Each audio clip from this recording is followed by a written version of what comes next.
Jadi bangun itu tujuannya supaya kita baca Quran.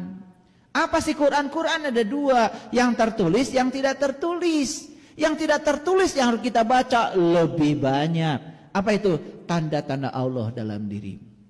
Dan tanda Allah dalam dirimu yang paling besar adalah ruhku yang Allah tiupkan kepadamu. Itu sebagai daya kehidupan dalam dirimu. Kenali, bacalah itu. Makanya kalau kita sudah bisa membaca kitab sejati yang ada pada diri, saksikan saya, kita ketemu guru sejati dari dalam. Gak akan mudah dibohongi lagi orang-orang yang di luar diri kita. Nah, di Quran ada perintahnya, Iqra kitabaka kafa binafsika al-yawma 'alaika hasiba. Bacalah kitabmu dan cukup itu sebagai juru hisabmu. Jadi yang harus kita baca adalah kitab kita sendiri. Siapa kitab kita? Kitab itu kalamullah. Kalam itu adalah sifat, Allah itu zat.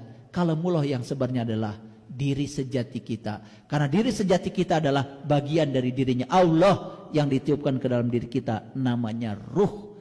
Tidak ada ruhmu, yang adalah ruhku.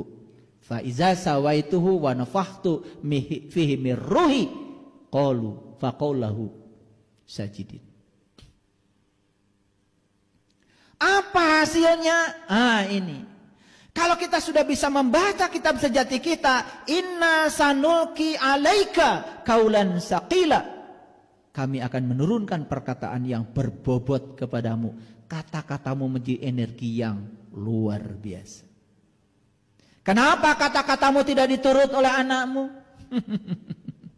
Gak berbobot.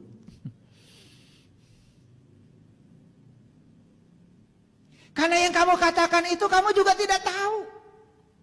Yang kamu katakan kamu juga tidak sadar. Betul? Ternyata yang harus dikenali dari diri kita itu bukan diri yang batin saja. Diri yang lahir pun luar biasa.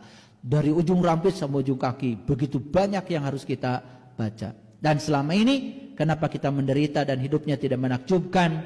Karena kita tidak bisa membaca data diri kita sendiri. Akibatnya kita salah tempat.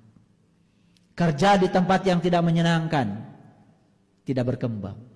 Bisnis yang tidak sesuai dengan data dirinya, bisnisnya bangkrut terus. Terus aja dimodali, hasilnya nggak ada. Itulah kalau kita punya ilmu, kita sudah tahu data diri kita, kenal diri kita yang fisiologi, yang psikologi, apalagi kenal diri kita yang spiritual.